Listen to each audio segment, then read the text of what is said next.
शक की दीवार। रीमा और अमन की शादी को 5 साल हो चुके थे। दोनों एक दूसरे से बहुत प्यार करते थे, लेकिन पिछले कुछ महीनों से उनके बीच एक अजीब सी खामोशी पनपने लगी थी। अमन दफ्तर से देर देर से घर आने लगा था और फोन पर किसी से धीमी आवाज में बात करता हुआ दिखता था। रीमा ने कई बार सहजता से पूछना चाहा, मगर हर बार उसे लगा कि कहीं वह जरूरत से ज्यादा सोच तो नहीं रही। एक शाम जब अमन फिर से देर से आया तो रीमा के मन में उठ रहा शक अब शब्दों में बदलने लगा। उसने पूछा, अमन, तुम आजकल इतने व्यस्त क्यों हो? क्या कुछ ऐसा है जो तुम मुझसे छुपा रहे हो? अमन थोड़ा चौंक गया, लेकिन बोला, नहीं रीमा, ऐसा कुछ नहीं है, बस काम बहुत बढ़ गया है। पर रीमा को उसका जवाब अधूरा लगा। अगले दिन उसने देखा कि अमन बार बार अपने फोन को लॉक कर रहा है। अब उसके मन में शक अपने चरम पर था। उसी रात उसने अमन का बैग उठाया और उसमें एक छोटा सा गिफ्ट पैकेट मिला। उसका दिल तेजी से धड़कने लगा। क्या यह किसी और के लिए था?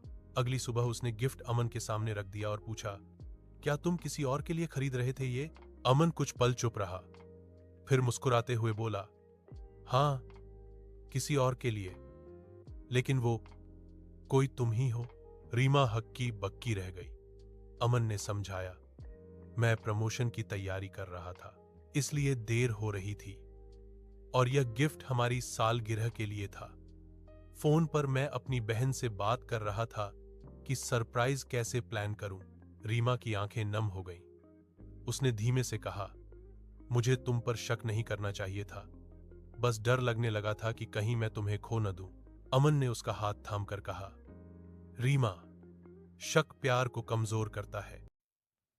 कभी आरव और कबीर एक दूसरे के बिना अधूरे थे। बचपन से साथ खेलना, पढ़ना और सपने देखना उनकी दिनचर्या थी। दोनों ने मिलकर एक छोटा सा स्टार्टअप शुरू करने का तय किया। शुरुआत में काम अच्छा चला, पर सफलता के साथ साथ उनके बीच अहंकार भी बढ़ने लगा।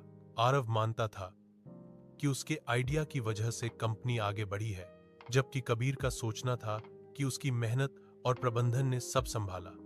धीरे धीरे बहसें विवादों में बदल गईं। एक दिन निवेशक के सामने आरव ने कबीर के काम को कमतर दिखा दिया।